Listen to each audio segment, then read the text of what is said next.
What happened? I mean, China has progressively gotten more and more dystopian, but truly, I didn't expect it to get to this level. It's gotten really bad. I gotta tell you something, guys. I found out that the worst people in the entire world might not be who you think they are. In fact, they are data brokers. These people go out there, find out all your information, collect it, and then sell it off to advertisers, junk mail people, and potentially even people with way more nefarious intent than that. That's why I'm proud to say I'm working with Incogni. Incogni is a fantastic service where you put in your information and then Incogni goes out there and finds all these data brokers, and they actually rank them based on how bad they are, and goes and contacts them and says, don't you dare use this person's information anymore. In fact, you go and delete it from your servers. They go out there with legal letters and make sure that people can't buy and sell your data. So you can expect less junk mail, you can expect less identity theft attempts, and all kinds of that stuff that you should be worried about in this day and age where all of your information is online.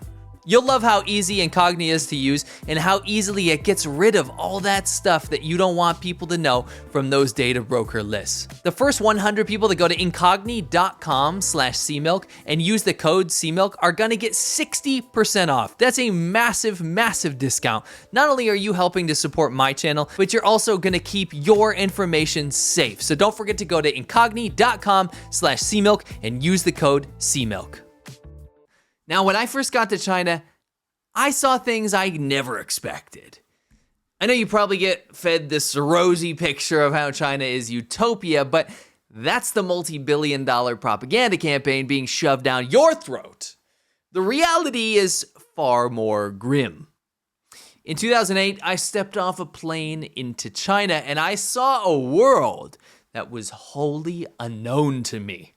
The sheer noise of it all, the cacophony of people haggling into the night hours, the blaring of truck horns, the illegal cab drivers trying to grab my bags and throw them into their unlicensed car, to who knows what scam was on offer that day.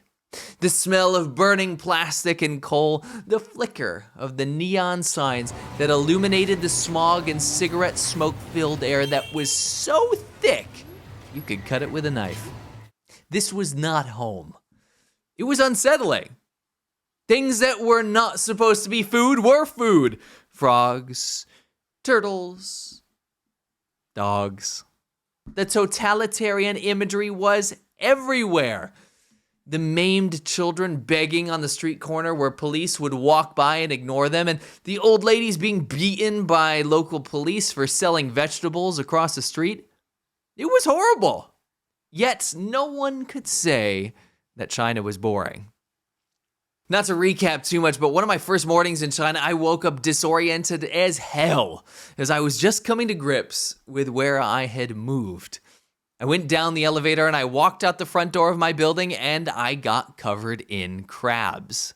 No, seriously, a truck had spilled live crabs everywhere and they were running up and down the street all over my shoes, and people were running around shrieking, trying to grab some of those free crabs for themselves. It caused a massive traffic jam on this little road, and people were getting off their e-bikes and cars trying to steal the escaping crabs. Again, this was not home, although it did quickly become home for me.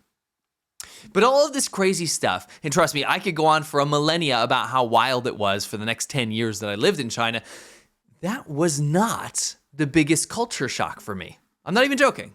Those things were not the biggest culture shock. It wasn't even close. It was actually something that was truly bizarre, truly shocking. Not weird little happenings every day, truly the beginnings of a dystopia that was engulfing the entire country. No, what I noticed, even back in 2008, but I progressively noticed more and more over time, was that no one was present. No one was in their current state. No one was actually living in the moments. Amongst thousands of people, again, even back then, on the train, on the bus, walking down the street, I was one of the only people that was looking around at what was happening. the chaos. I was in it, but it seemed like no one else was. They were switched off. For some reason, again, this was even back in 2008, everyone was crane neck staring down at their phones. Yes, they were Java-based phones, none of this fun stuff you have on your phones nowadays, the smartphone stuff. But yet, even back then, everyone was already addicted. And this was shocking to me because in the USA in 2008, you would be hard-pressed to find anyone glued to their phone playing Snake or whatever the hell they had on their phones back then, completely shut off from society.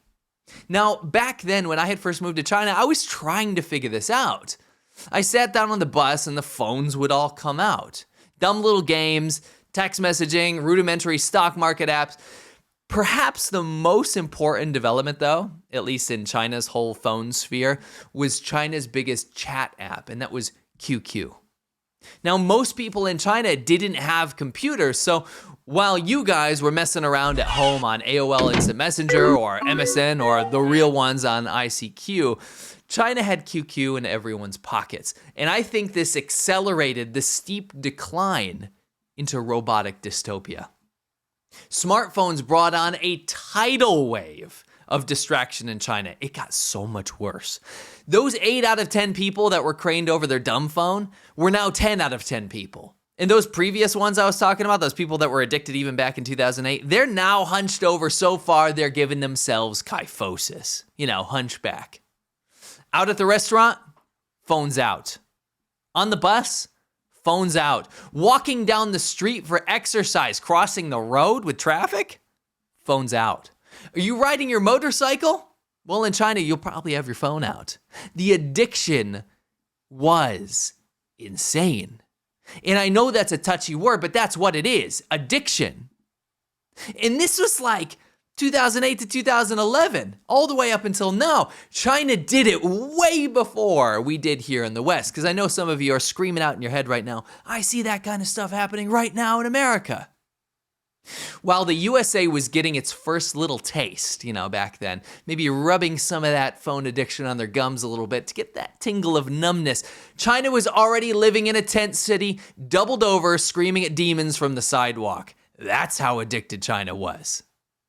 Walk by any university classroom even 10 years ago in China, and nearly every student was sat there on their phone while their professor was shouting into the void. I would go back to the US to visit every few years, and when I would go back to the US to visit every few years, and I would end up with societal whiplash because people were actually talking to each other. People were talking in line at the supermarket, not craned over some ridiculous device. People were waving when you would walk by, maybe even stopping for a little chat. It was jarring, and if I'm honest, it was easier to lose myself in the little screen in front of myself in China, despite the sheer insanity happening around me. It's funny because as Westerners, we have always associated the internet with this freedom of information, open communication, online social circles, meeting new people. These are things that a government like the Chinese government hates. These are things that bring people together and ideas together, not something an authoritarian state wants. And this explains why the Chinese government blocks the majority of the internet from the outside of its borders, like Facebook, YouTube, Twitter, the whole lot. When you see a Chinese person on these sites, like in the comments section, they're either breaking the law by using a VPN to jump over the Great Firewall, or they are a paid troll from the Chinese government.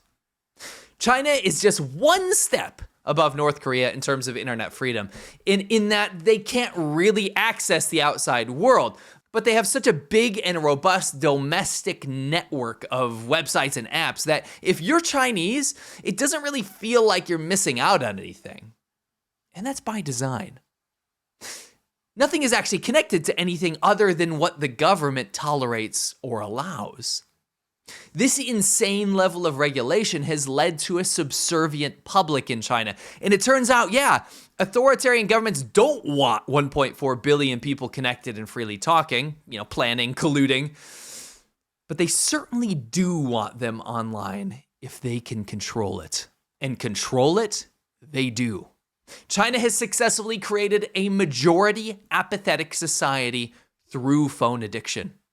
This was all by design. The majority of people I saw in China were addicted to their phones in a way I had never seen anywhere else in the entire world. Phones are not only the object of addiction, though, they're a complete necessity. And that, too, is by design. The government mandates that you use your phone for literally everything now, from where you can live, through the draconian household registration system, to where you go, through government tracking your location, to how you pay, to what you buy, to what you eat, to what movie you saw, and who you talk to. It's all completely under government state control in China. And now through the social credit system being rolled out across the country, your behavior now has an effect on if your kids get into public schools or your job benefits, job position, and all kinds of other stuff. When you get that many people corralled into domestically controlled government apps and you get people to spend 6 to 12 hours a day on them, there's a little room for creative thoughts. There's little room for wants and needs beyond what can be bought, sold, and consumed. There's little room for political change. This thing, this little computer in your hand, these phones started as a way to connect China to the world past its closed-minded dictators at the top of the government. And it ended up as the very shackles that will forever prevent China from ever achieving greatness beyond the tyrannical meddlings of the leadership. In fact, China has become so subservient to this government-controlled tech slavery that it's become a way of life. A big percentage of people in China are now going to school programs to learn how to live stream, only to find failure and end up jockeying for a better location to sell their product or end up e-begging for gifts under bridges. It's gotten so prolific and dystopian that it's become a bubble, and that bubble is about to burst. And the thing is, I want to ask you a question. Do you think this sounds like a foreign problem? A China-only problem? It's not. I think at least here in the USA, we are merely a few years behind China in terms of losing ourselves to apathy through phone and social media addiction. The thing is, we have the foundation of democratic values like life, liberty, and the pursuit of happiness. But will we want to pursue them when apathy has swept over us in forms of apps like TikTok? When American society has been manipulated to the point of no return from foreign countries like China spending billions of dollars on showing us propaganda in order to artificially divide us even more? We are facing a big problem, and in my opinion, the biggest problem we've ever faced, not just as Americans, but as humans. And China can show us the roadmap to dystopia.